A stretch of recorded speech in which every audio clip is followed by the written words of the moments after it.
সঙ্গে লাগতে বলেন, লাগতে পারবে না, ওদের কোনো অবদান নেই। দিল্লির গেটেতে কারো ওদের কারোর নাম নেই। ওই বলে গেল না অমিত শাহ, ওই মোদির এখানকার কেউ নয়। ওরা যা ওই মানে এনআরসি করছিল না, করলে ভালো হতো, ওই শালা কজন তাড়া যেত। আমরা প্রতিবাদ করে করে সর্বনাশ করে দিছি। আমাদের সম্পত্তি নেই, পৈতৃক সম্পত্তি নেই, তাড়াবার ক্ষমতা ছিল না, ভয়েতে চিড়ে চাপটা হয়ে গেছে। ভালো করে বুঝবেন, আমি অনুরোধ করছি। আপনাদের অসুবিধা হচ্ছে মনে হয় না? অসুবিধা হচ্ছে, বেঈমান যারা তাদের অসুবিধা হবে, বুঝলেন? ইমানদারদের কখনো অসুবিধা হয় না। ভালো করে বুঝবেন। আজকের আমাদের এই পুলিশ, ওরাই যারা এ করছে, ওই সেদিনকে একটা পতাকা ছিঁড়ে না, ওই পতাকাটা একটা পুলিশ ছিঁড়েছে। ভালো করে ক্যামেরা করতে বলুন, ধরা পড়ে যাবে। আমি আজ বলে যাচ্ছি, অন ক্যামেরায় বলছি, যদি এরকম পতাকা কেউ ছেড়ে তার উচিত শাস্তি দিক, আমরা প্রতিবাদ করবো না। কথা ঠিক না বেঠিক? জাতির প্রতীক হলো পতাকা, এছাড়া অধিকার কারণ নাই। আজকের যে আইন করছেন, সংবিধান করছে, ওরা অমান্য করছে। আর আমরা যদি অমান্য করি বলে সাংবাদিক অমান্য করেছে, আইন অমান্য করেছে। এই আইন যদি থাকতো, বিচার কার কাছে দেবেন? কার কাছে দেবেন? ওই বাঘের কাছে বিচার দিলে হবে নাকি? ওরা লোক ঠিক করা আছে, সুপ্রিম কোর্ট আর হাইকোর্ট। হাইকোর্ট আর সুপ্রিম কোর্টের কথা বলবেন না। হাইকোর্ট আর সুপ্রিম কোর্টের আইনে ওরা মুতে দিয়েছে, আমরা মুতবো না, আমরা ধুয়ে ফেলবো ইনশাল্লাহ বলে। কারণ ভারতবর্ষে ওদের নয়, ভারতবর্ষে মুসলমানের। জোরে বলুন সুবহানাল্লাহ।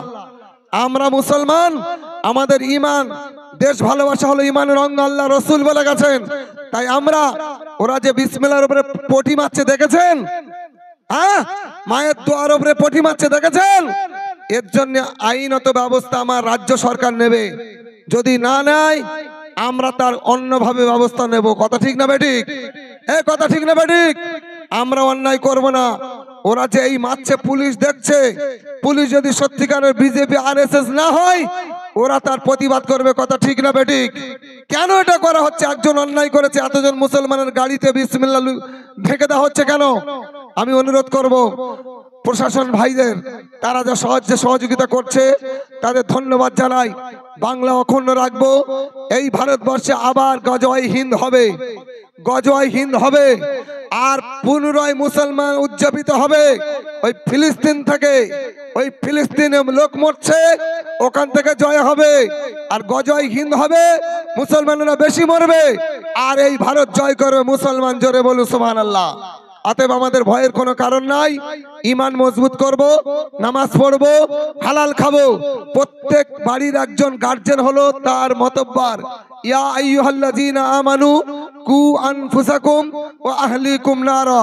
আল্লাহ বলেছেন, হে ঈমানওয়ালা, তুমি বাঁচো জাহান্নামের আগুন থেকে, আর তোমার আহাল বাঁচাও। অতএব বাড়ির যে আছেন, ছেলে মেয়ে যারা আছে, প্রত্যেকের নামাজ পড়াবেন ইনশাআল্লাহ।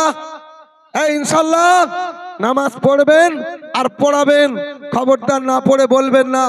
আল্লাহ বলেছেন, লিমা তাকুলুনা মা লা তাফালুন। তুমি যে কাজটা করবে না, অপরকে সে কাজটা করতে বলবে না। আমরা কোরআন যদি মানি, আমরা সঠিকভাবে থাকবো ইনশাআল্লাহ। আসসালামু আলাইকুম।